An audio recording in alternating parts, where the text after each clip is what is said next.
So today we recapped on some breakthrough Victoria stuff that we discussed last week after a really great article that came from Bronwen, and then we moved into a Macquarie-backed venture that's actually gone into administration with $37 million owed. And we talked about some of the challenges of having a big corporate shareholder that has almost a controlling position, as well as needing to be very careful with R&D. Then we talked about GoCatch and the court case with Uber, where they are alleging some potential corporate espionage or other malicious acts that they claim brought them down. Yeah, this one's going to be quite interesting, and hopefully there'll be more to come, which we can loop back on. Then we touched on Task Group, who are in line for a $100 million payday. This is a really great success story for a family based out of Sydney. Yeah, that's segued into some data that's come out that angel investors have fallen below the mean from a growth rate point of view,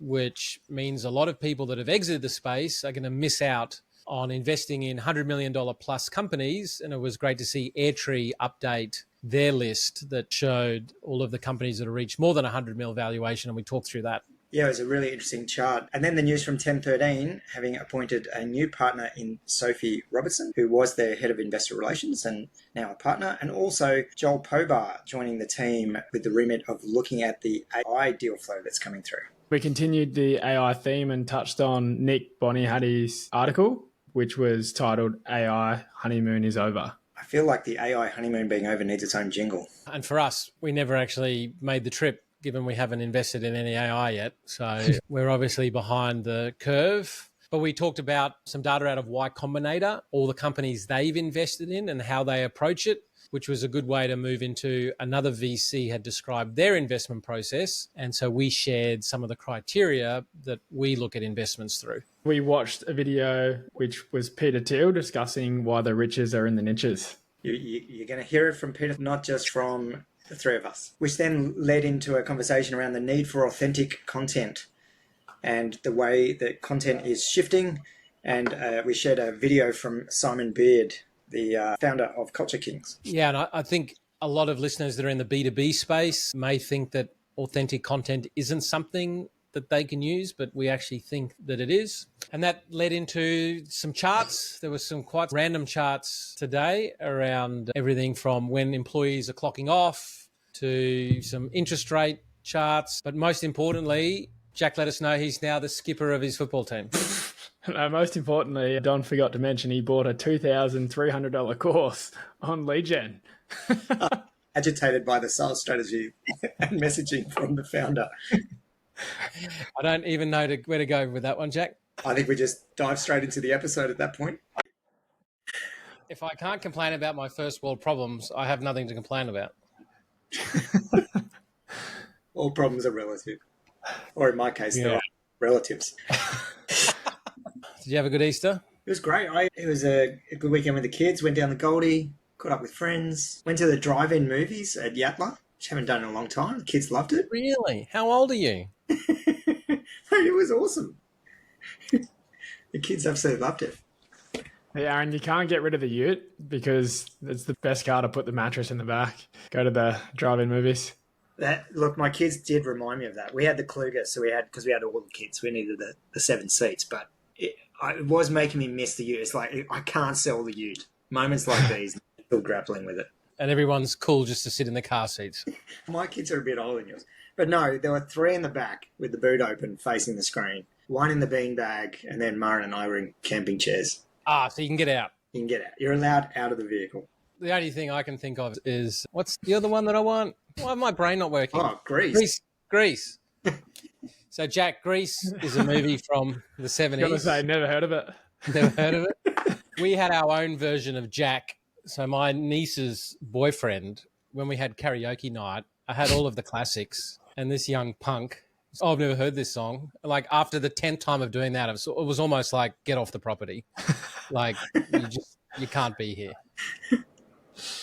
It was interesting the other night. We were putting on a movie for the kids and chatting about movies from our childhood. The movies we were talking about from our childhoods were quite different.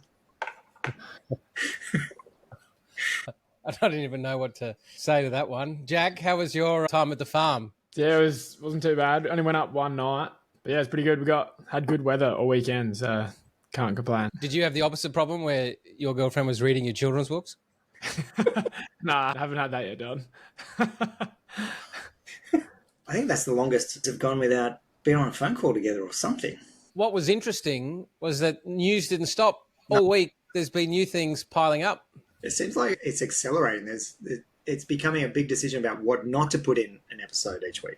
So just to recap on an item from our last episode where we've been talking about Breakthrough Victoria, Bronwen Clune, the same day that we went live last week, released a great little summary. I didn't realise that Bronwen had spent some time at Launch Vic before joining Capital Brief and got a front row seat to a government organisation trying to play in this space. And from the article Bronwen put, my biggest takeaway from that period in government was that folk only manage up. That is, do whatever it takes to keep the relevant minister happy. Priorities change on a minister's whim, and with change of minister, and everyone works in paralysis fear of any sort of media beat-up about where taxpayers' dollars will be spent. This doesn't stop them from spending taxpayers' money on precincts and hubs and marketing slogans, but it does paralyse them from taking any risks. One thing Launch Vic did advocate was that it could have made a huge impact in the state's startup ecosystem as a funds of funds approach, which is something we had discussed. Plans for Launch Vic's funds of funds, called the Victorian Startup Capital Fund, were well advanced. She then goes on to talk about how they progressed those discussions of a fund of fund, only for it to be shelved with the announcement of Breakthrough Victoria, a newer $2 billion initiative of the Andrews government to invest directly in innovative deep tech ventures, and then all of that funds of funds stuff disappeared. And so what Bronwen then puts forward is there's been legitimate questions about Breakthrough Victoria. The focus by legacy media has been on taxpayers' money being spent in speculative companies. She says it's misdirected, the wrong question and the wrong focus. The right government support has been instrumental in growing ecosystems globally. It's a no-brainer. The real question is, why was the model for a fund of funds kiboshed that would have empowered VCs with domain expertise to be the ones making decisions on investments rather than people who have no business doing that? Instead, we ended up with a slow, red-taped, bureaucratic and ill-qualified government body that seems to understand the buzzwords of VC but doesn't have actual experience or risk appetite to execute it. Ouch. Ouch, but spot on. This isn't about should government assist. There's a role of government. Yep. Globally, we've seen it. We discussed it last time. This is how, and have a look at successful governments. They do funds of funds, so then that way professionals with the right mandates, the right interests, the right experience, the right risk appetites can make great decisions. Absolutely. And this is one of my bugbears, is the government, rather than trying to invent things from scratch, should look at what has worked elsewhere and clone and adapt those programs. And there's been enough case studies globally of this fund of funds approach to demonstrate that it's worked in other jurisdictions. So, yeah, I totally agree with what she said. Yeah, hopefully this is going to, as we said last time, this is going to be just an absolute shit fight in whatever happens. What I do know is Breakthrough Victoria. I can't say that I know it. My experience will be that Breakthrough Victoria is going to radically change, but not without a whole lot of pain and a lot of challenges. But hopefully, holy shit, the biggest spider I've ever seen. What? Don just basically left his seat trying to kill a spider. Joys of rural living, my apologies. Rural living. Rural living 5K out of the Brisbane CBD. Oh my God, Don.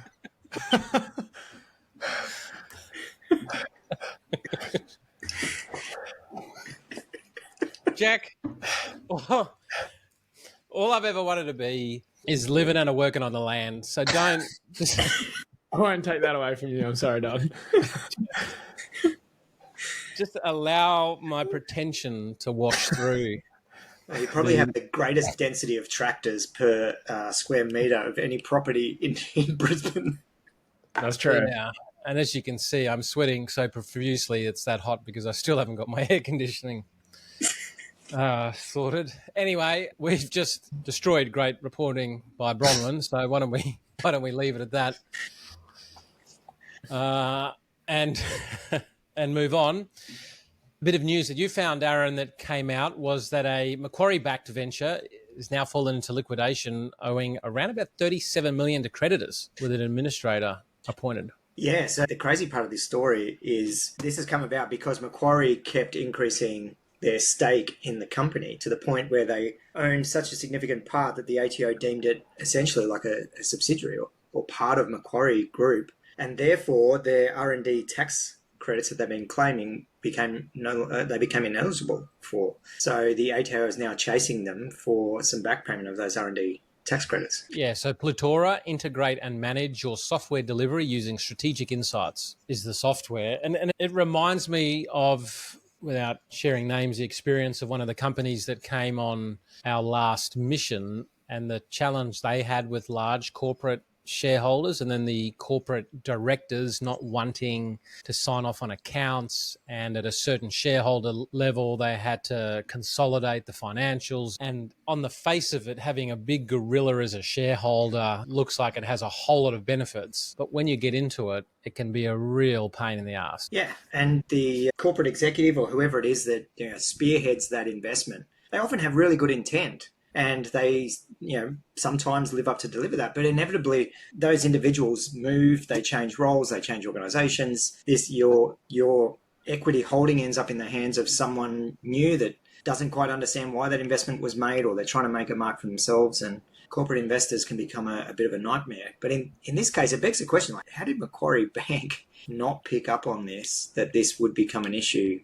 I think there's two issues. There's that, but I also see sometimes companies sailing a bit close to the wind in what they're trying to claim with the R&D, and they're able to get it through the auditor. But then when they get an audit, they then get into a whole lot of trouble. And in some of my consulting gigs and interim CEO roles in a prior life, what a founder considers innovation and R&D, actually, that's not what the Act says. And you've got to be very careful that if you get hooked on needing the R&D money back in order to keep the business going, you push the envelope, and each year it gets bigger and bigger, only to find that if they do come knocking and they ask you to pay it back, you could be in a lot of trouble. And they don't screw around either. It's like a letter of demand.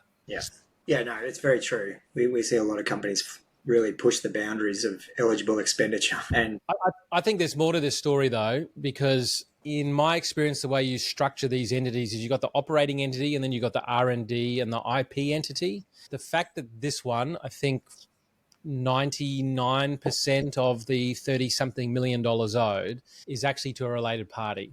Yeah. Meaning that related party has been funding this entity. And what normally happens is that your cash producing entity that has your relationship with customers funds your R&D entity. And so you get these big intercompany loan accounts. I have a feeling that's the way that this is being structured. And then when the tax office came for the money and then they didn't I think they've just gone, bugger it, we don't want to have this fight. We'll then put it into administration, because when you have a look at all the other liabilities, it's incredibly small. Like they're actually just the inter-quarter liabilities of super and whatever else. They'll then just pay for the administration. They'll do a DOCA, a deed of company arrangement. They'll exchange from one entity to the other the IP for that loan. And I think they'll just walk. If I was a betting person, that's what's happening, only because I've been there. Yeah, I think you're right, because it also referenced their US entity not being affected. So I think you're totally right.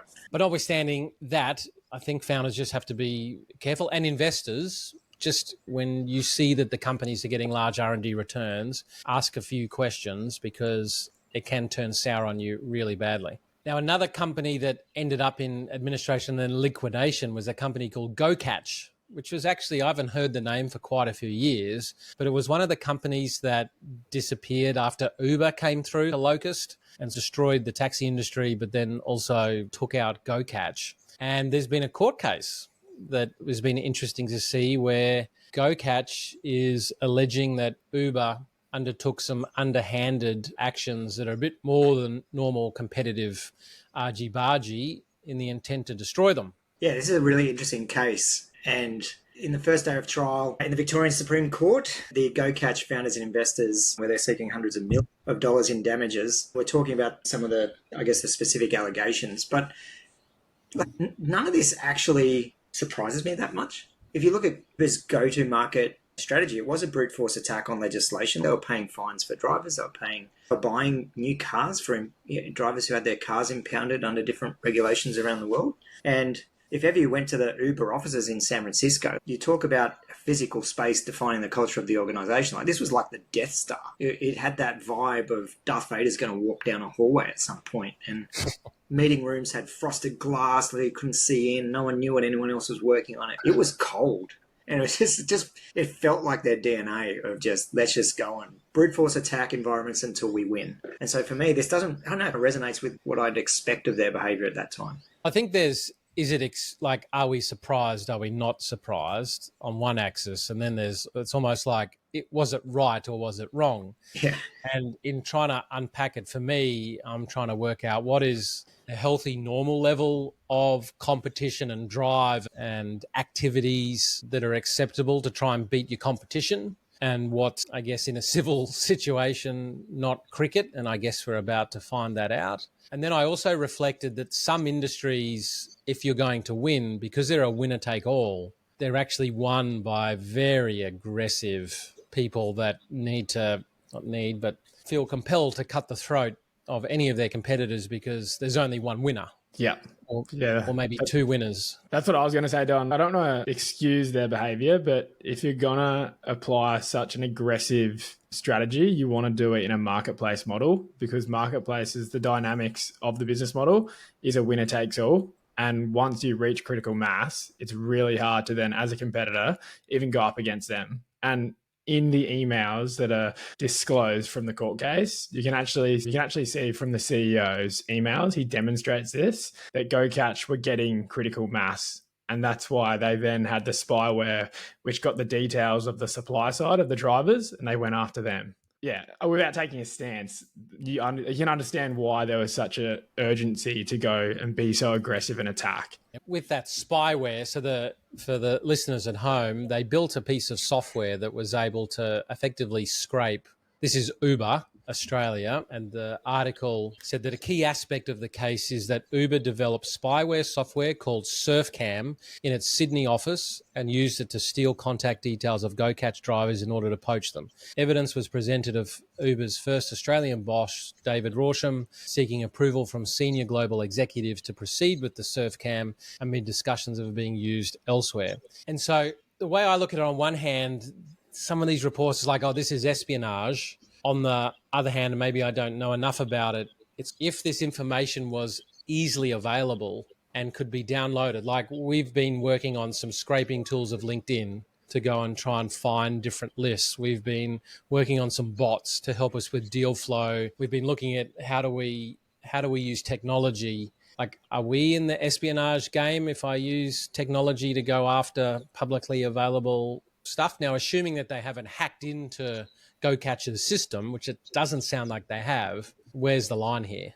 Yeah, it's a good question. If this SurfCam system, what data set was it actually accessing? Is this proprietary data internally? Was it distributed as malware? Like, how was that actually implemented? And I think that's where the line is. If it's publicly sourced information, it's in the public domain. It'd be outside of the remit of espionage. I haven't thought about this little thing in a long time, but probably it must have been, it was before we went public, but after. So I'd say this was been 2012, so 11 years ago, when I was a real competitive little wanker. I had this tool built. It was a little web page that allowed the rendering of some insurance claim videos so insurers could have a look at it. Then, unbeknownst to me, one of my competitors had then managed to get, I don't know, I'm not a full techie, as you can tell, but they managed to get some of the source code. They took it and then made their own version by just putting their logo on it. But anybody that looked at it was actually ours. And then when you went to the source code, like, we're referenced there because it's calling our server. And it was one of our suppliers that put us onto it. Now, I had then been invited to this competitor's strategy day to present how we could maybe work together. So instead of being a normal, well-adjusted human that says, hey, this isn't right, let's work through what's happening here, I go off to my lawyer and have statements of claim or something legal, I can't exactly remember, all in envelopes for every one of the directors of that company. I go and I start presenting what we do, how we do it. And then I show them how one of their divisions has stolen. And I then throw out these envelopes that have them each named in action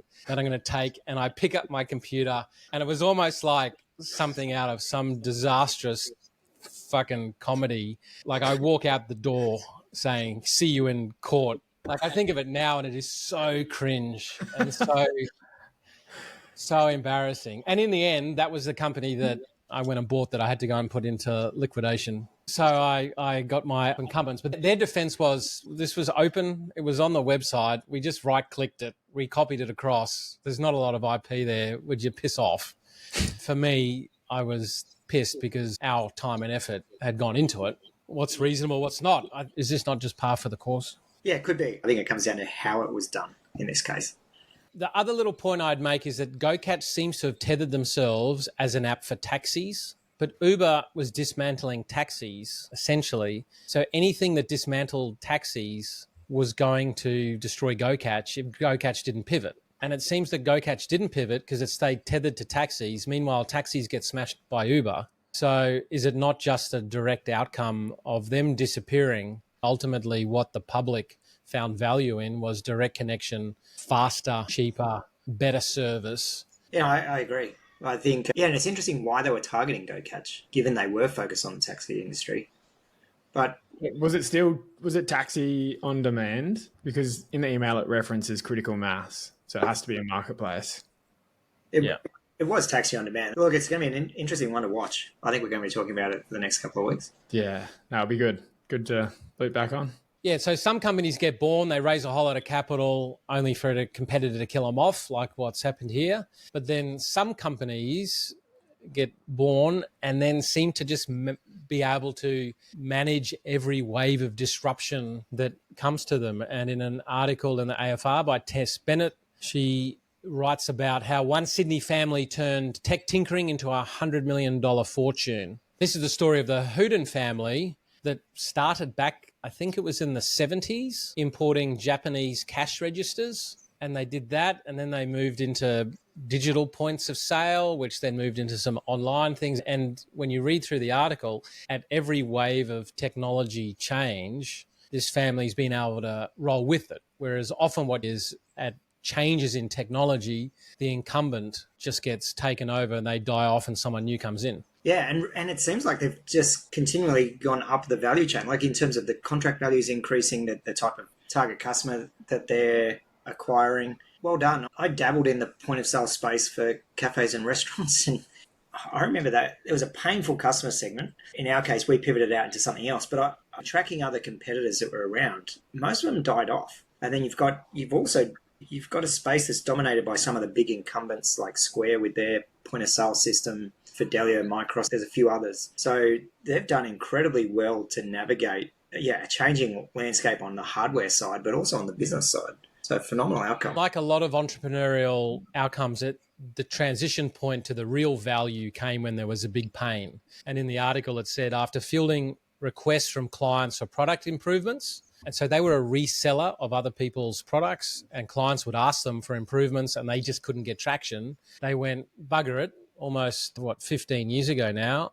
let's do this ourselves. And they started to develop their own hardware, their own software. They already had the channel, they already had the relationships, and then they were able to drive their product down there. And that level of pivoting and shifting and constantly transitioning is just not easy. Yeah, and I could be reading it wrong, but it seems like they've combined the hardware and software. And I think that really helps them with their stickiness, because my understanding, what I've seen with the point of sale, if it's purely software play, there isn't much to keep you sticky because the data typically gets pushed through to an accounting system. And really it's a commoditized space. There's a lot of point of sale operating systems out there. But I think that the unique combination of hardware and software here seems to be their advantage, which kind of touches on something we were talking about this week, like Jack, you raised around why it is we like some hardware plays that are essentially software wrapped in plastic, and that what we see there as a real opportunity for investment. Yeah, something we've been chatting about internally is if AI lowers the barriers of entry, meaning it's easier to write code and devs become their productivity increases, the market's only going to become more competitive. And therefore, we're looking at one of our portfolio companies, which is a hardware play that also has software as well. And it's Actually, like when you look at it on a barriers of entry point of view, it seems more defensible, at least from that aspect. But yeah, it's just something we've been chatting, having early discussions about internally. Yeah, totally agree. And I think where the hardware enables a more compelling value prop. So like in the case of Gasbot, the hardware is essentially a communication system, but then the real intelligence is the layer above that, like what the likes of Origin can now do with a fleet of connected LPG cylinders. So I think, yeah, where the value is greater than just the hardware, and it enables something that can be a really strong value add on the software side. And so it's clear that this family has stuck it out decade after decade. They've been there building a business. There was a data set that came out of angel investors in terms of the growth in new angel investors. There was this huge rush of angels into the space over the COVID period, but it has dropped well and truly below trend. So beforehand in 15, 16, 17, 18, what would you say that the trend was between 7 to 8 to 10% growth a year of people entering the space? Then it nearly hit 20%, and then now it's down to 6%. And that's often what happens with data sets that go too far above the mean.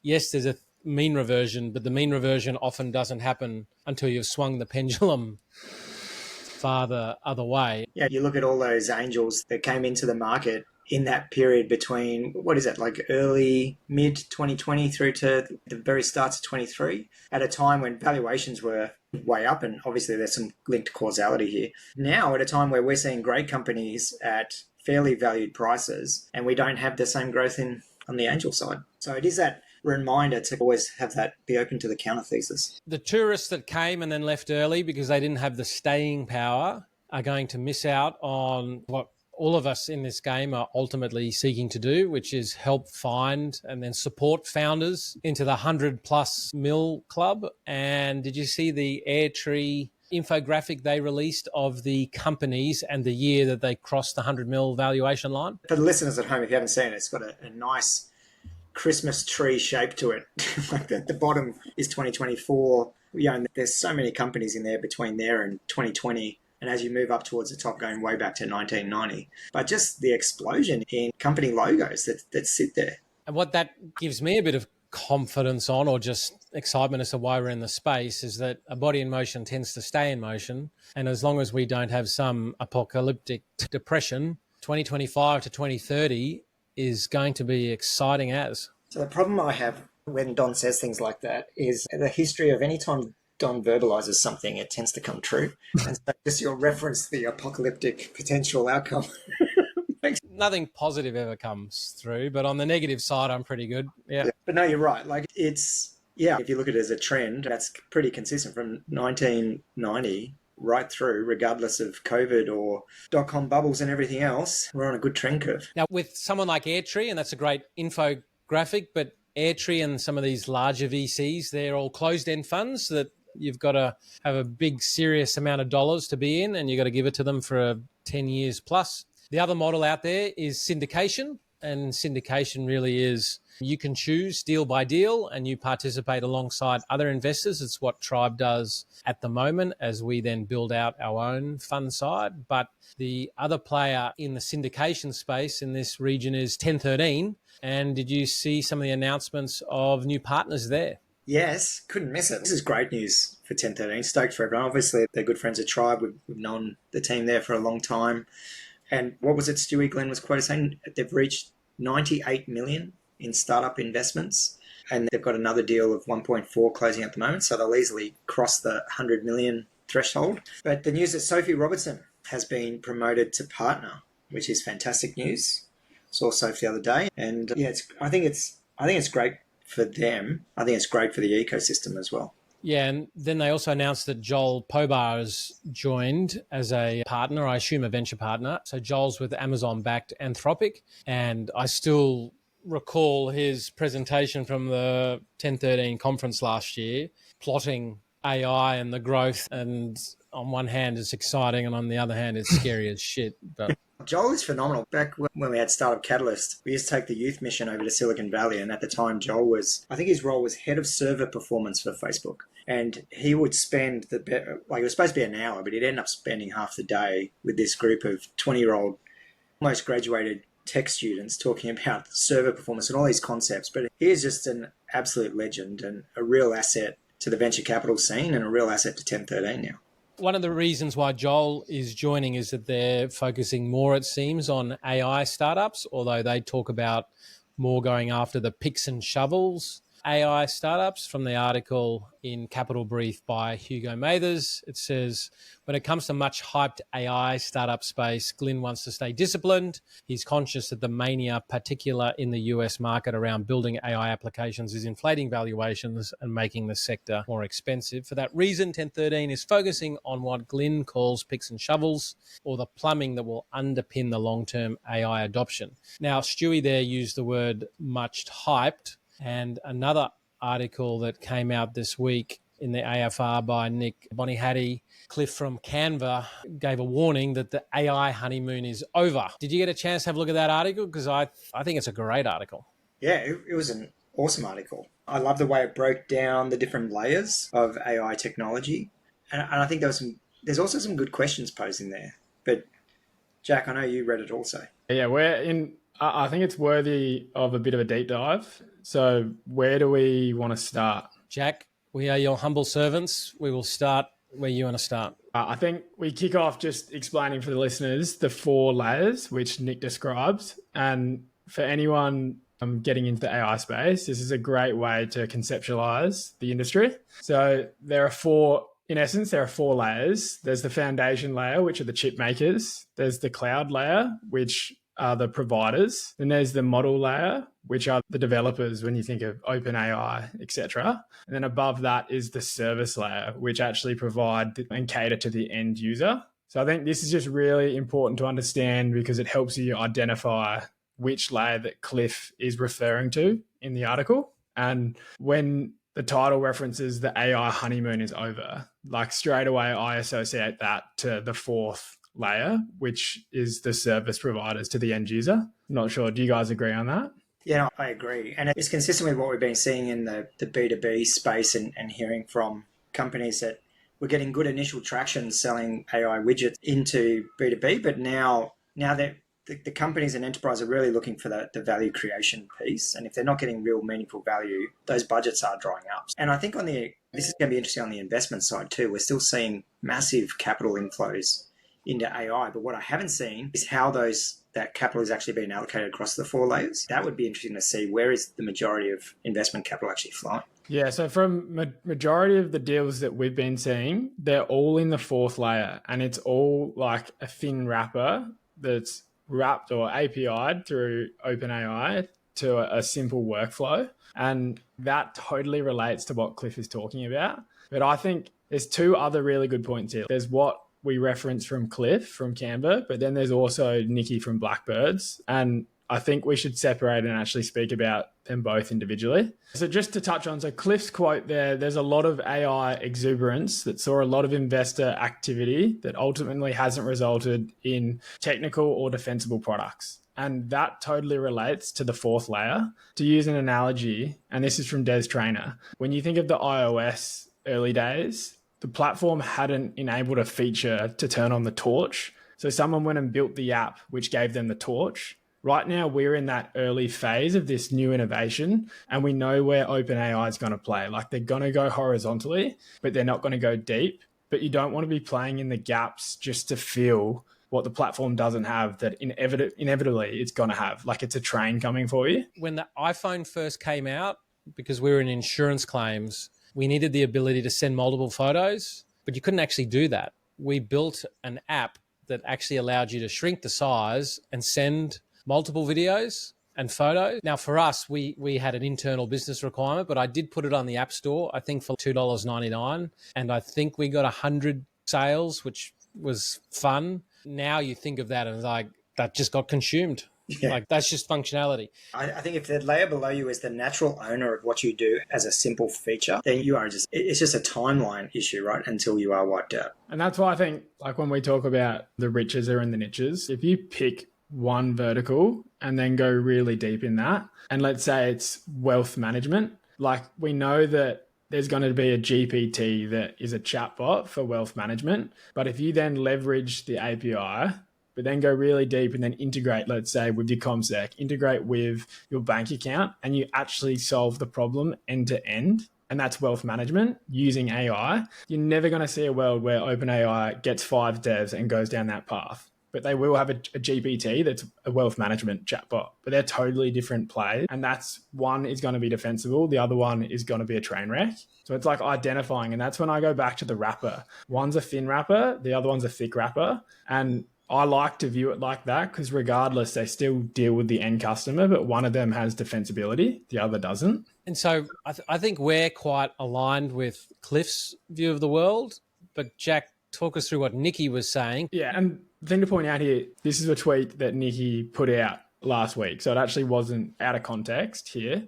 But he was quoted saying, wrappers are a dumb way to view the world because all of the value ends up going to the businesses with the end customer relationship. And I totally agree with the part that most of the value goes to the people with the end customer relationship. Like, totally agree with that. But for me, like, when I size up AI, if I break it down to these 4 layers and we just talk about the 4th layer, to view that in a wrapper, whether it's thin or thick, it actually helps me identify whether or not there's going to be a defensible product. And it just helps me view that. If you look at Intercom, they're going to own the customer service AI sector.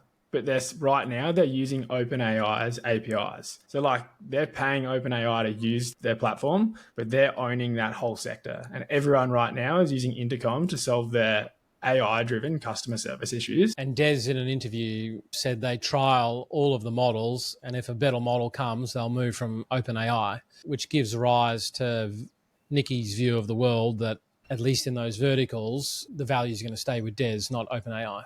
But I think the nuance there is only building just a GPT, which was basic customer service, couldn't actually complete the task, but it might tell you your trading hours. But Intercom's not playing that game. Like, they're solving end-to-end problems, and they're actually ticketing and then solving the issue. Like, they're doing it end-to-end. It's not just a basic wrapper. This is a full commercial product that is so defensible, and there's going to be so much IP in it. So I think they're 2 different games, but ultimately the person with the relationship with the end user has a bigger market and has more value. But if there's no defensibility, it's not a worthy product because we know it could be a train wreck and it could get swallowed up from the layer below. And if we lead that back to Nikki's quote, I think what he means is the wrapper of itself is not valuable if you don't own the customer. Like, if you have a thick wrapper and you own the customer, that's different. But I think what he was talking about was that specific, if you don't have the customer relationship, if you don't own that, it doesn't matter how your wrapper is structured. You can just be circumvented in the future. I guess from a tribe point of view, we don't have the investors nor the expertise to invest at the model layer. So we're not looking at that. And then at the 4th layer, the wrapper layer, we obviously have some clear views on what is defensible and what's not. But so far, nothing we've seen reaches those levels. I hope they do, but at this point in time, we've been sitting on the sidelines. Yeah, and something we've said a few times, we have conviction on the technology, but we don't yet have conviction on the vehicle. It's super risky when you've got a new technology coupled with a crowded space. And this goes back to Cliff's comments. Like, there was a lot of exuberance, and we see this time and time again, whichever is the theme for the year. Last year might have been Web3. This year's AI. There's a lot of money getting thrown, a lot of FOMO. But for us, like, we're happy to sit on the sidelines, let the market decide which vehicle is going to be the winner, and then we can really get our understanding to take our bets. And for an early stage fund manager, like, I think it's the safest thing we can do right now. I think Canva is giving a good masterclass on it. Canva has got a whole value proposition that it built up and is now integrating AI tools to then add some defensibility to people switching away. Yeah, this is something that Des Traynor pointed out in the podcast, and I totally recommend everyone listen to it, the 20 VC with Des Traynor, was when he looks at an angel deal that's in the AI space, if they would totally rewrite the code for the existing business model, then he backs that new company to win in the market. But if they wouldn't, and they actually would, we want some of the code that Canva's already got, e.g. they've got critical mass, they've got all these other features, then it's a no-go because it's actually it's a five-year gap to get to the start line. So they've got to build all the other features to compete with Canva to then offer one extra feature. Yeah. I think the example that he used was AI for email. Makes sense. But then you've got to go and build the gateway, and you've got to build the underlying infrastructure, and then you've got to make sure that you've got all the spam stuff, and you've got to, like, he just laid out this case of you've got this whole multi-year journey just to build what Google Mail and Microsoft have, then go and add your little, whereas therefore he wouldn't back those companies, but Google and Microsoft adding AI into that whole tech stack, that makes sense. I sent that podcast to a number of the founders and then had a conversation that if you could start from scratch in this world of AI and you would throw out what you're doing, you're in a bit of trouble. And what we need to do is focus on ensuring that you've got a culture and a climate that doesn't get wedded to the past, that gets wedded to the reality of the future, and that can identify these problems, deal with them, and execute on them. Whereas often what kills companies is not that the technology was too hard or they couldn't have found the expertise. Anyone can do that if you've got some critical mass. They actually get wedded to the past and they can't change. And Charles Darwin's quote of, it's not the strongest or the fittest that survived, it's those that are the most adaptable to change. And that's really what we're looking at the moment. Anytime you find me a company that's failed, they didn't adapt to a whole lot of changes, whether they're internal or they're external. And AI is just an accelerating cluster bomb of a whole lot of changes. And the organizational cultures that can handle that change and solve those problems are the ones that are going to win. It's not very complex at that level. What's complex is getting your culture and climate to be able to traverse that. That's the tricky bit. And that's where we try and work with our founders. So I think, again, one to watch. We hope that we find an AI company, so we're not the only people on the block sitting on the side, not on the AI bus. But for now, we haven't found it. But one of Canva's early shareholders through Blackbird, Simon Thomsen, wrote an article called Rain Man about Rayn Ong, also known as Rayn Ong or Rayn Wong, on this podcast. Although I can never work out what's satire and what's real. The article, did he actually have a book launch for his ebook, or was an event hijacked and they turned it into an article for Rayn's ebook? I'm not smart enough to actually work this out. It's possibly all of the above. Talking to him at Southstart, he had an increasing conviction to actually have a book launch, but I don't actually know that there is a book. Well, there's a picture of Cheryl and her husband, and they're holding printouts. But when I read Simon's book, I'm not convinced that it was actually a book launch or that a book actually exists. But this is most of Rayn's posts where I'm left kind of scratching my head as, is this satire? Is this true? Which I think says more about the state of VC landscape and the ecosystem we play in. Jack, can you tell us? I've got actually no idea. Look, if there is a book, I'd like it. The ebook is called Memoirs of a Dumb VC, where if I'm not intelligent enough to have worked out if a book exists, then maybe Memoirs of a Dumb VC is exactly the book for me. I would love a copy. I hope it does exist. I really hope it does exist.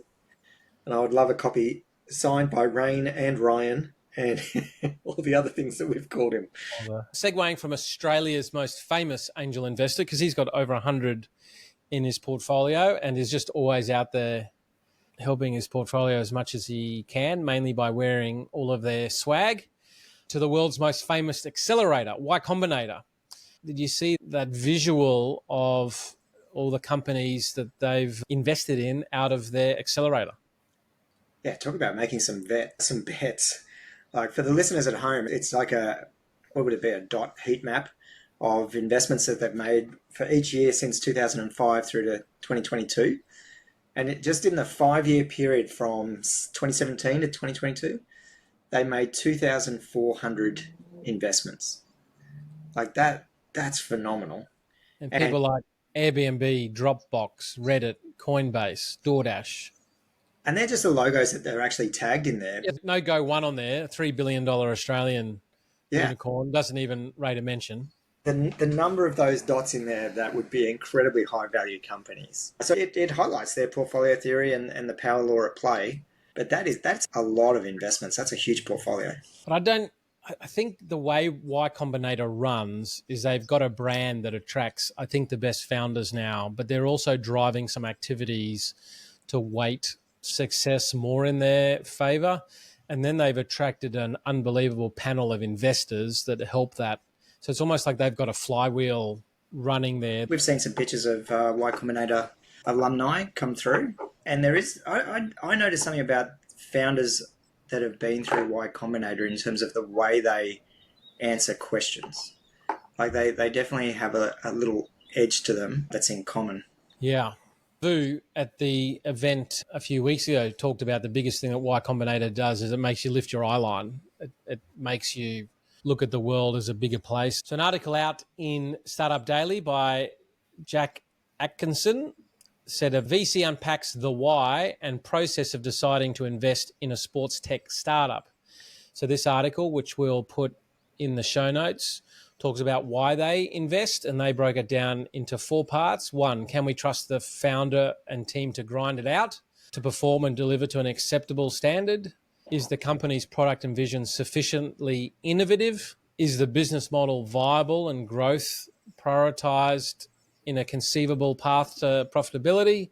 Do they understand this company and the sector? And are they excited about the journey? Those were their 5 criteria, and I thought it would just be a good thing for us to reflect on our approach. I don't disagree with any of them. I would probably say that they're a bit table stakes and maybe fit within other columns, but I think if you find companies that fit those, that's at least the ticket to the ball game. Keen for Jack to jump in here and talk about our approach, but the one in there for me, like that number 1 around the team, can we trust the founder and the team to grind? And something we've been talking about a lot recently is operational excellence. Do we believe that this team can reach operational excellence? And increasingly for me, looking at, has the team actually been through some sort of decent adversity before? Like, how are they at managing conflict? Has their resilience been properly tested? And those kind of humanistic elements? Yeah, because the reality is you can't actually test those things until you're in the trenches of a shitty situation. And a lot of methodologies talk about evaluating people's talent and experience, but also cultural fit. There's cultural fit in the good times, and some people talk about chemistry, and I think it's possible to have great chemistry when everything's going well, but when things aren't going well, we default to what are our values and how do we behave in that. And until they've gone through some adversity, you don't actually know that. Now that then leads to how do we actually evaluate that properly? And I've been trying to come up with some better ideas of how do we actually stress test and understand what people's values and behaviors really are, because it's really hard without getting into a difficult situation. Yeah, one environmental context where we get to see founders in a little bit more in that light is through the offsites and the missions, where you see people when they're tired and things are maybe a bit uncomfortable and they've got jam-packed schedules, and meanwhile shit's on fire back home and everything else. But yeah, how do you test for those things? It's an interesting question outside of life just throwing shit at them. But Jack, I'm really keen to hear your thoughts on this article. They're a little bit different. Like where we play is at pre-Series A stage. So our framework is going to be a little bit different. Like it's their pre-product market fit, we're post. We've adopted TDM's framework, and we size up investments through 4 pillars. The first one being operational excellence.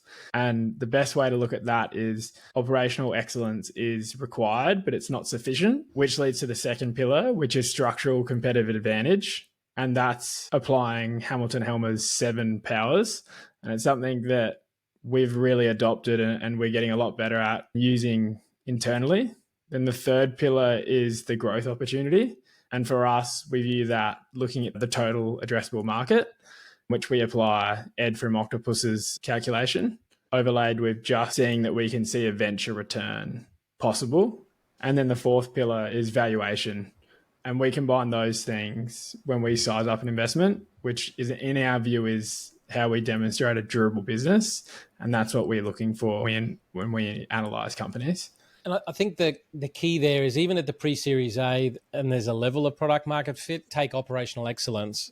No pre-Series A or Series A, or I'd even argue Series B company has pure operational excellence. It is a bit of a shit fight. The question is, do we believe they can get there? Do we believe this team has the ingredients to get where they need to go? The combination of hustle and nous, ability to pivot, all of these different ingredients to get where they're going to go. Not is there perfection at day one. And even durability at pre-Series A and Series A, even Series B, we may not have durability yet, but do we believe the path that they're on can achieve that durability?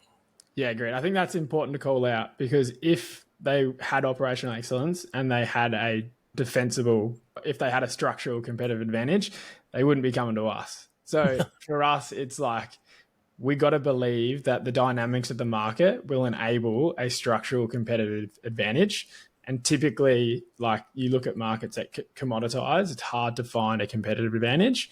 But we play in the software space, and the most common advantage we see there is a switching cost. That can either be from a financial switching cost, like it's really expensive to change to another competitor, or it could be adaptability and being familiar with the platform. So I look at Adobe, and it might take a graphic designer 100 hours to learn the basic level. They're not going to be incentivized to then jump across and have to learn that to use a competitor's product. And what does a structural competitive advantage give you? It gives you pricing power. And really, that's what we're looking for, because we want to maintain those gross margins going forward. Yep. Now, within those 4 pillars, we then have our deal evaluation sheet and some tools, and there's about 40 different sub bits that go into it. So operational excellence has team dynamics, like we spoke a bit before, the ability to manage change. What's that level of trust and respect? Is it a complementary team? I think we as a team really don't like indirect outcome things. We like direct outcome things, because the messaging and the sale of that is just so much easier versus indirect things. It's like, if you use this and you do these things, maybe, and trust me, this other outcome arrives. That is just a hard world to be in. We like stuff of, I've got this problem. Wow, you've got a solution to that problem? Makes sense. We also like things where they're adopting the technology for the first time. I hate red ocean things where there's other players, but we've got a better mousetrap, and we've got to get them to stop using the tool that they're using, coming back to Jack's original switching costs, and come to our better mousetrap. Versus they're not doing anything at the moment, or if they are, it's manual, it's spreadsheets, it's fax machines, and they're adopting something for the first time.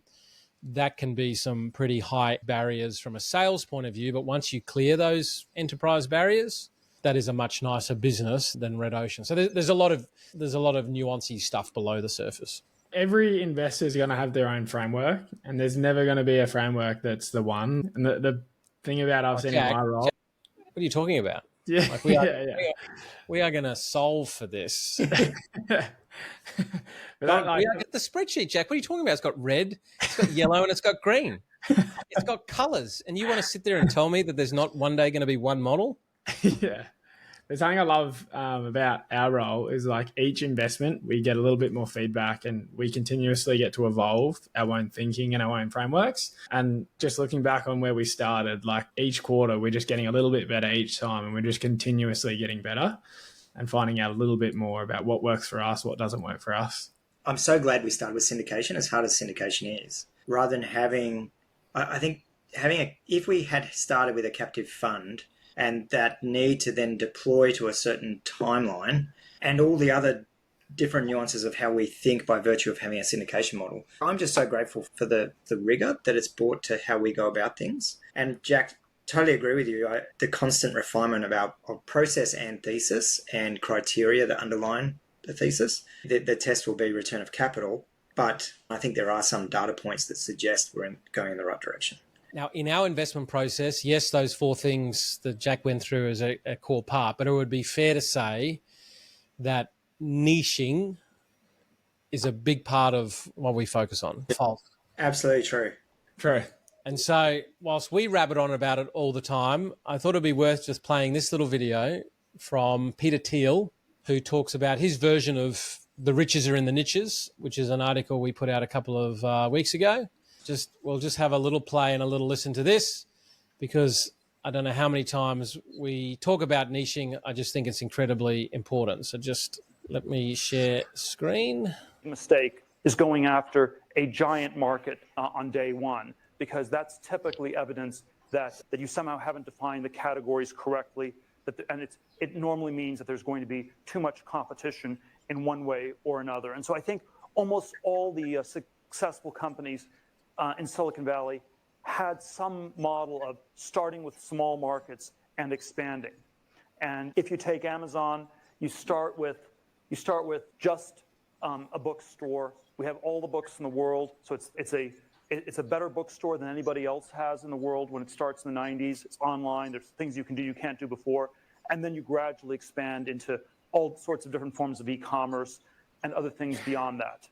eBay, you start with Pez dispensers, you move on to Beanie Babies, and eventually it's all these different auctions for all these sorts of different goods.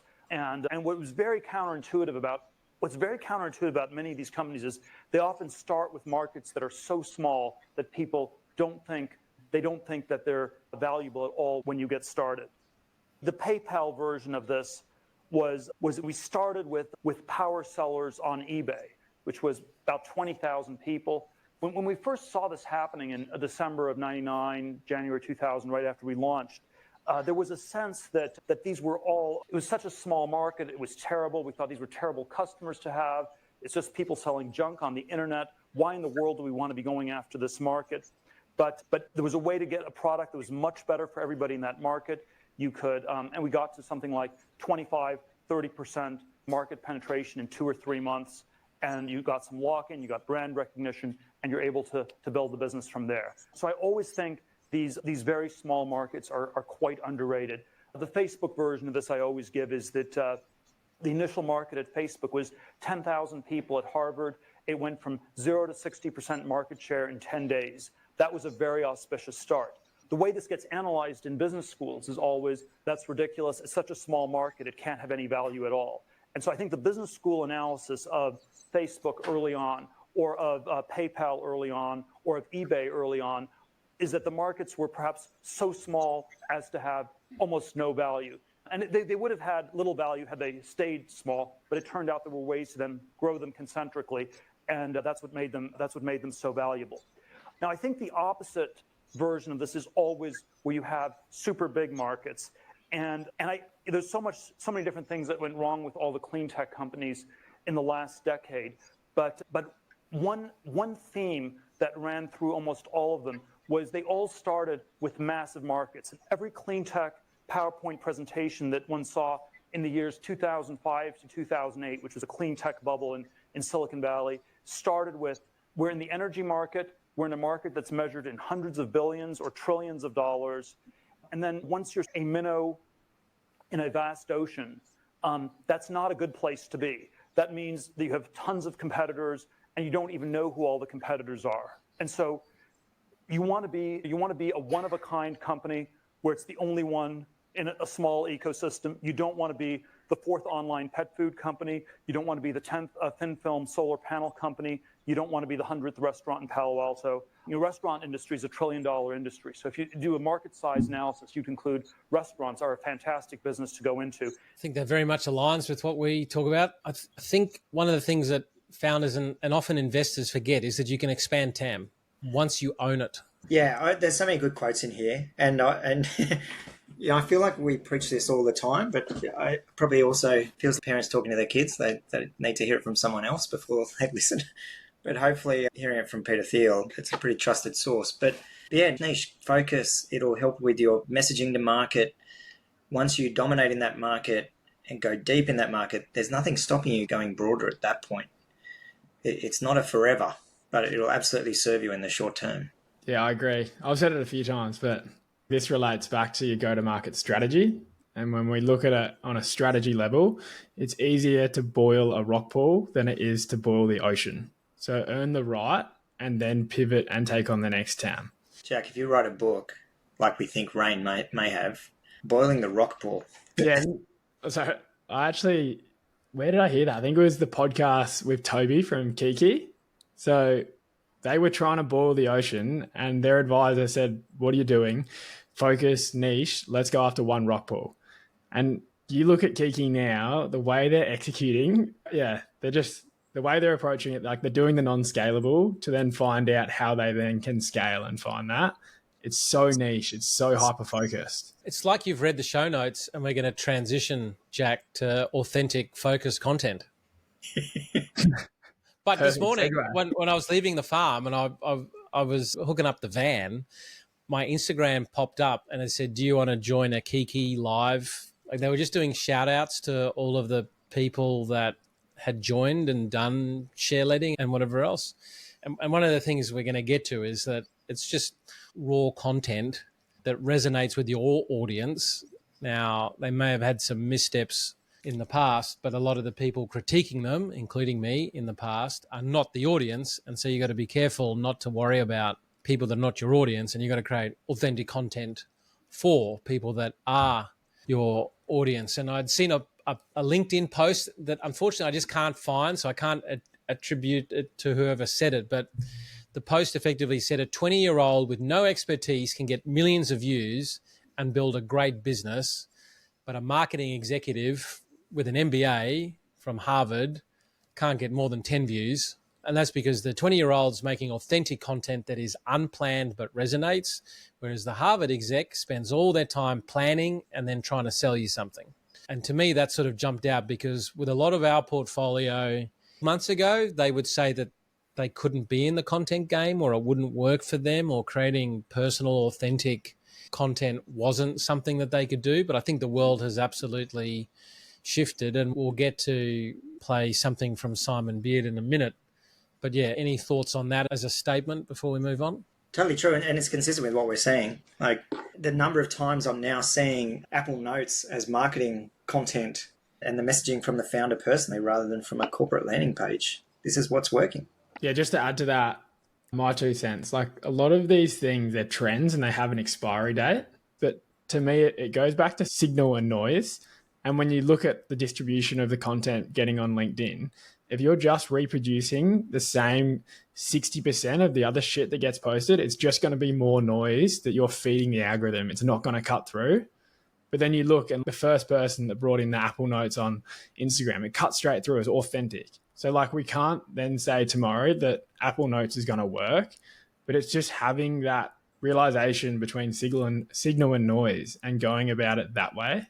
Jack, if it was up to me, I'd get a black tablet with chalk and I'd write in chalk like they did 50 years ago when I was at school and do that. But the Apple Notes is my version of the boomer approach to it. So, yeah. But it is true. One of the things we've discussed, and even with evaluating, we talked about operational excellence earlier.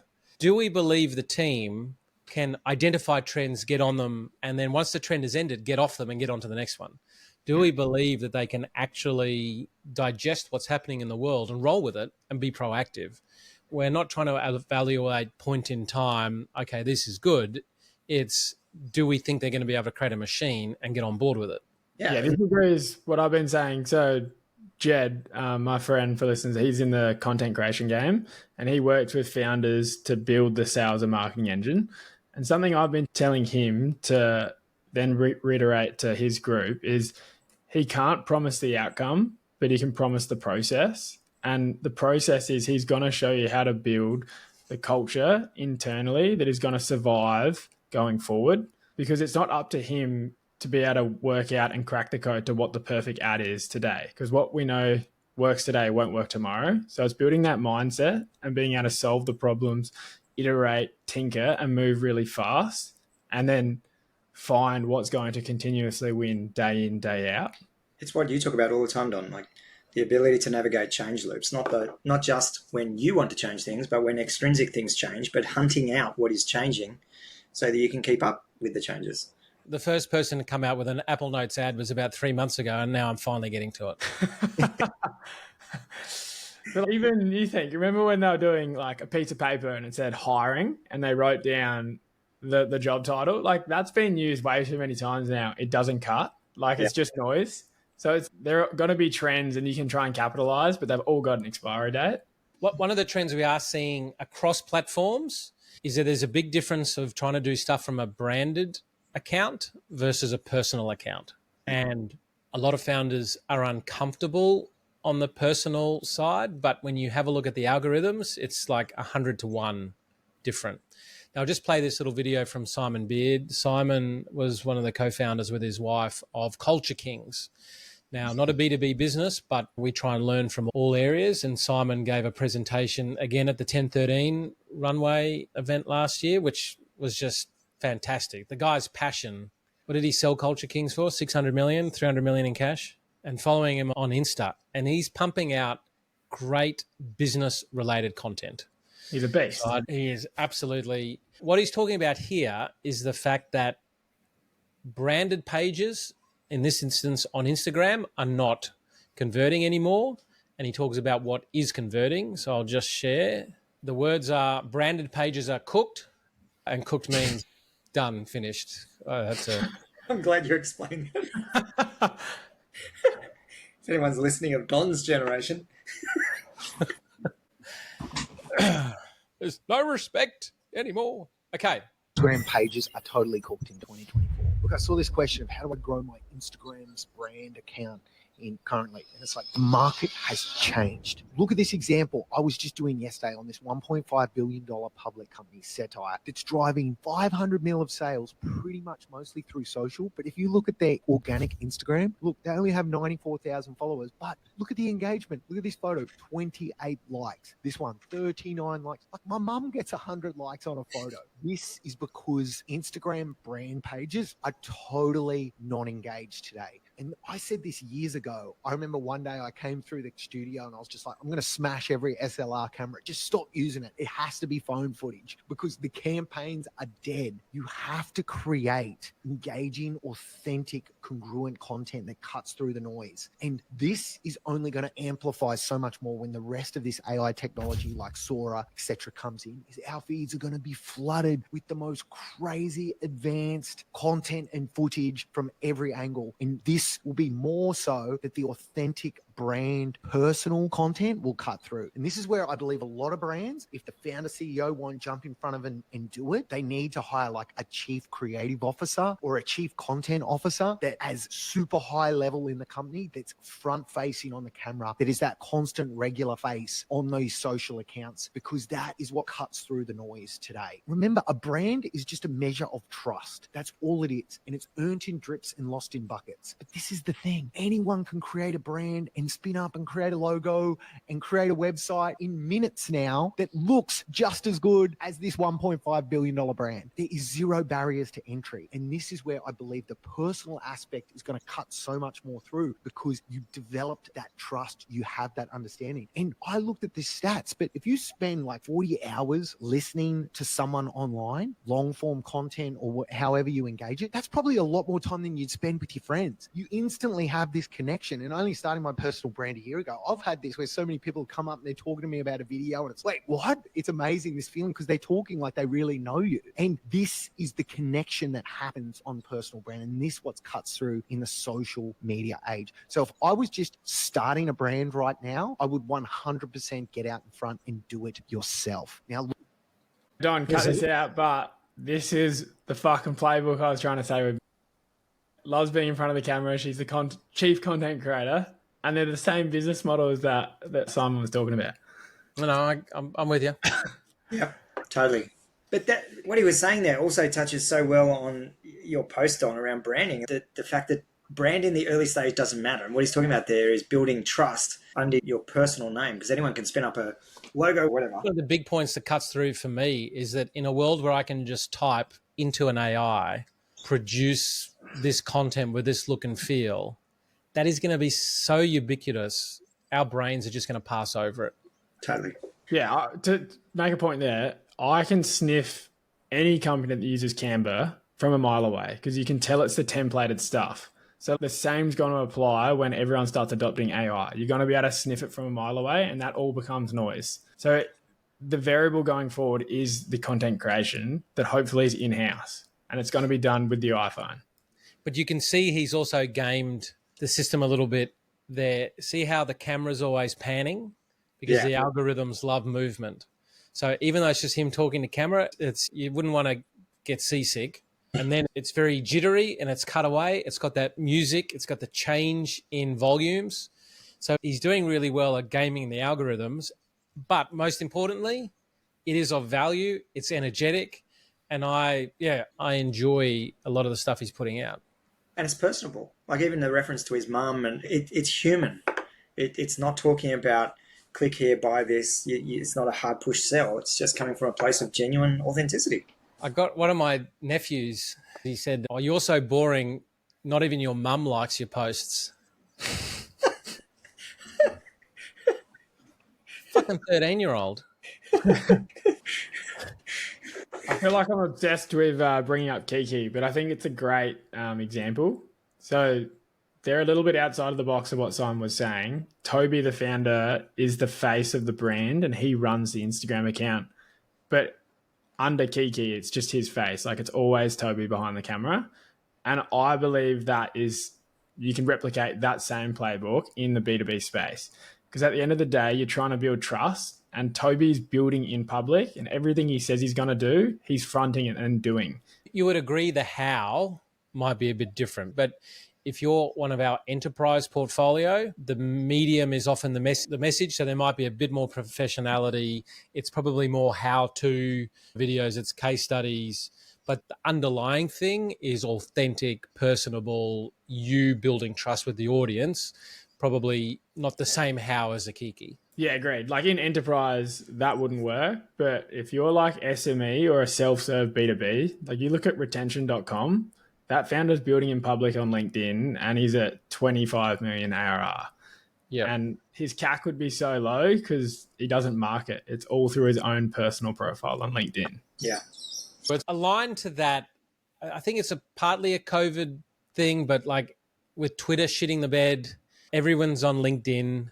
And one of the things that draw people into LinkedIn is that once you're connected, there's an ability to turn up to their door, walk into their home and start shouting at them to buy your stuff. And I see them as learning opportunities. You get so many poor approaches yourself. I try and look at every one of them. And at the core of a founder trying to flog you something is one, impatience, and two, I think a lack of respect for the way human relationships work. Because in the real world, you actually have to go and build a relationship. And LinkedIn, actually, it's even harder because people have so much shit thrown at them.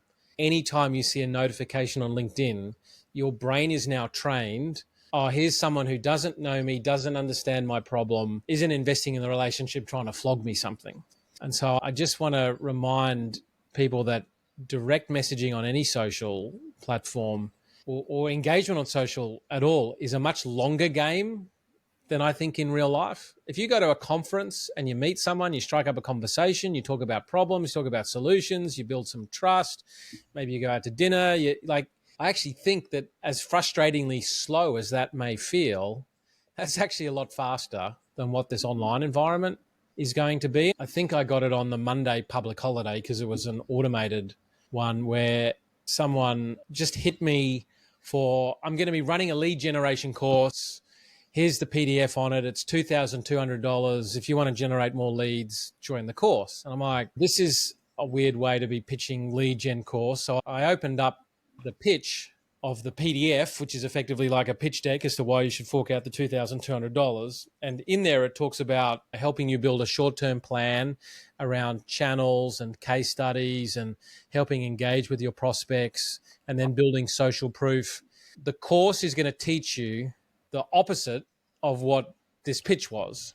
But then try not to be a prick, but I want to help illuminate things to people if I've got the time and energy. And I just asked, thanks for the message, I'd love to understand what the success rate of these cold, no relationship, don't understand who I am, what my problems are, pitches. And he came back and said, it's about 3 to 6% of people are ready to buy.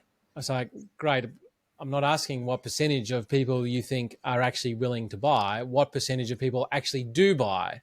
And he jumped around a little bit, but he then, after we went back and forth, so we built a little mini relationship in that moment. I was sitting on a chair during nap time, smashing a couple of gin and tonics whilst keeping an eye on my youngest having a nap. So I was stationary. But what he admitted was that building the trust and all of that is a nice theory, but it gets lost in the noise. But when he hits people with a direct pitch like that, there are a lot of people, i.e. me, who are willing to come back and critique him, to give him feedback, to call whatever. And then once he's got someone like me engaging, he reckons it's actually a good percentage success rate, because now they got a conversation. He can clarify some stuff. He acknowledges some stuff. So his view is that he's gaming the system and actually this works for him. Hey, Don, can we get a clarification? Did you end up buying the course? Jack, I whipped out the credit card. No, I still don't intellectually agree. Yeah. I think there would be better ways. Like, at very least, maybe share a case study of a success. Yeah, give some value. If you're gonna share some tool, share some value, there's nothing you could do to convince me. And even if those percentages, even if what he's saying is right, I'm not a good enough salesman to handle the knowledge when I go to sleep at night that I may have got 4 sales that day, but there's 96 people out there that think that I'm a total kid. Like, that doesn't bode well with me. Now, my model may only get 2 sales over 6 months, but I feel better. I don't know. There is something about having a customer segment that is man screams at cloud and will naturally come back and attack me for what I just wrote, and relying on that as part of your sales strategy. Like, it's kind of genius. I was respectful, I think, just to I don't want to get defensive, Jack, to prove to you that I haven't bought.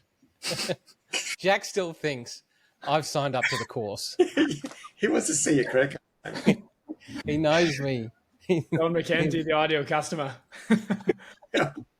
I'm feeling so judged by Jack right now because I feel his eyes are permeating through me, and I don't know whether I should just go and buy the course just to... We do always tell founders that when you're pitching something, the goal of it is just to get the engagement, and it sounds like he got engagement from you. Now that I think about it, on a public holiday while I'm sitting at the joys of my farm, I'm in an SMS war with someone. Like, you do highlight how stupid it is. Have you seen that Keel and Peele video of the telemarketer? Yeah, I know the one you're referring to. For those that are at home, the guy's in his kitchen just going about his own business, a bit like me at the farm, going about my own business, and then a telemarketer calls, and then I might just cut it in. Hold on. The thing, people that don't really know me would listen to that and say, there's no way that anyone that could even closely resemble reality. But those that do know me, there is a greater than zero chance that I could be goaded in that manner. Well, knowing you well, I actually think that's actual footage of your kitchen, and they've just AI generated a comedian's face over it for a skit. As my lawyer once told me, you don't have to turn up to every fight you're invited to, but sometimes I can't help myself. Oh, it's gold. All right. Why don't we stop wasting the listeners' time and let's move into some charts? Sounds good. So we've been talking about inflation and whether interest rates are going to come down. This is the CRB index. And for the listeners at home, it ended last year at 258, the index. It's now at 290, pushing 300. Now, the CRB index is an index for commodities. So it takes a basket of commodities that are used in construction and all sorts of different things. And what this index is saying is the prices of this basket of commodities is getting stronger.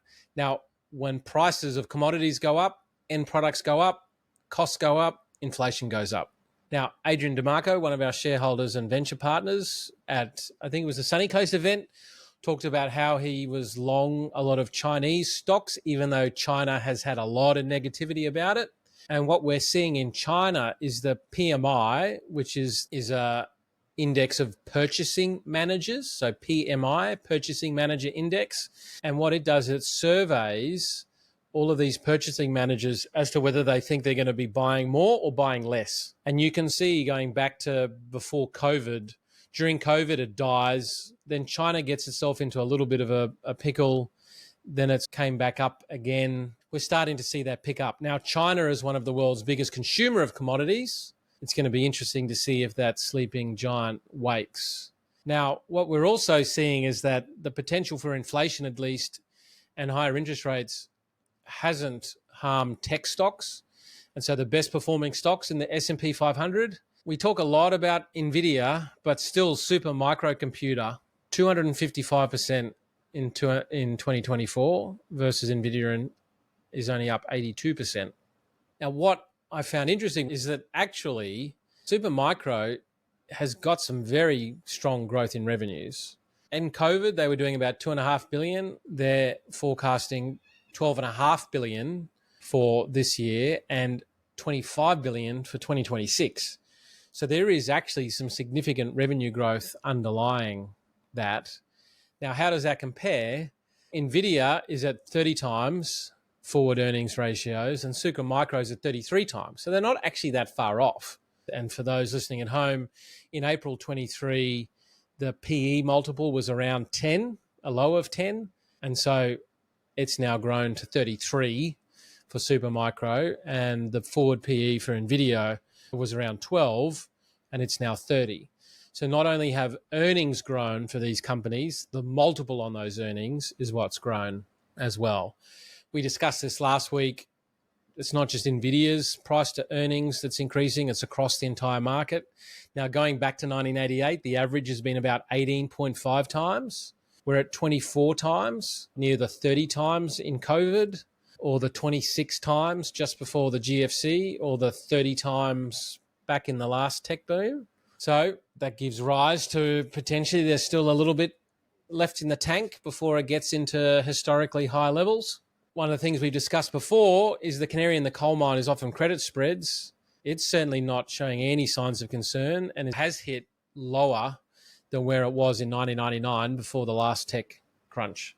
You can see during the global financial crisis, this particular spread, which was the corporate credit over 5-year treasuries, at the last GFC started around that 1.5% level and then started to creep up and peaked at over 6%. You can see in COVID, it was around 2% and peaked at over 4%. Currently, it's not signaling anything. So people that believe that it's too hot, the bond market doesn't agree as yet.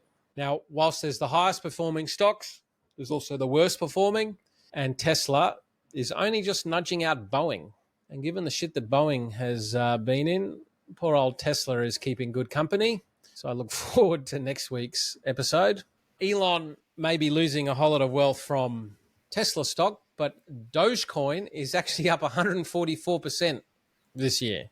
A few people doing quite well on Dogecoin, which may explain this next chart, because this is from 2021 plotting from 75,000 workers across 116 companies in North America. The number of people that are leaving work or clocking off from work back in 21 was like 6 p.m. Monday to Thursday, and on a Friday was 5 p.m. Every quarter it just continues to drop, and now instead of clocking off at 6 p.m. Monday to Friday, people are clocking off at 5 p.m. And on a Friday, instead of clocking off on 5 p.m., people are fucking off at 4 p.m. And maybe they're getting rich out of crypto and everything else, and they don't need to work so hard. I love the random charts. Like that's someone's body of work is tracking that data and reporting it. I love it. I'd like to see what our clock on and offs, because I have a feeling that they would be fairly random. And then the problem is contribution of work, actual work, 0 for Don, but memes and random shit. The clock on time, bloody hell, it would be early. Yeah. It'd be, as a team, I think it'd be pretty random. Find your deep work, Don. Yeah. You're an early riser. I've done it a few nights where I couldn't sleep. I'm like sending emails to people. I'm like, I can't have this timestamp on this email. Nothing screams desperation like an 11:42 p.m. or a 2:13 a.m. All right. What are we looking forward to? That's a very good question. We're looking forward to Mix event, 22nd of April. We're doing a whole lot of preparation for that. Only going to be a small event, a small invite crew for investors, but I'm looking forward to seeing you in person, Jack. Yeah. Have you booked So your that's flight? Yeah, I booked my flight. We still got a few weeks to mix it. Yeah, looking forward to it. Can't wait. I guess over the weekend I was going through the mission schedule and hotels and flights and everything for London, and that got me pretty excited. Looking forward to that. We got 25 founders plus us. Yeah, I think we're going to be up around the 31, 32 in total. I'm really looking forward to this year. Yeah, an epic one. The only thing is my sister and brother-in-law are having a joint 40th on the Friday the 8th. And so I'm leaving the 40th at midnight, catching the 2 a.m. Emirates flight so I can land on Sunday that the offsite starts. So I'm going to apologise to participants and you as my much beloved team for the condition I'm likely to be in, given I can't afford business. You're going to be walking straight into the mission briefing after that. In a novelty tux. Yeah, even better. Jack, what are you looking forward to? Playing round 1 of rugby, but besides that, low key. Round 1, so you made the team. So, made the team, yeah. Yeah, and skip it, but I do not want that in here. That's so cringe. Come on. Jack's the captain, and you're Jack. Yeah, that's so Captain cringe. Jack of the senior. What's the team? Shout out. Subbies. No, Brighton Rugby Club. Brighton Rugby Club. Brighton? Is it like Brighton? I love it. Captain Jack. Isn't that a Billy Joel song? Yeah. Yeah, Captain Jack will get you high again. Yeah. That's the song. It is. I was just trying to think. There's some quirky lines in there. Yeah. All right. We won't express those. Okay. See you guys. See ya. Yeah, boys.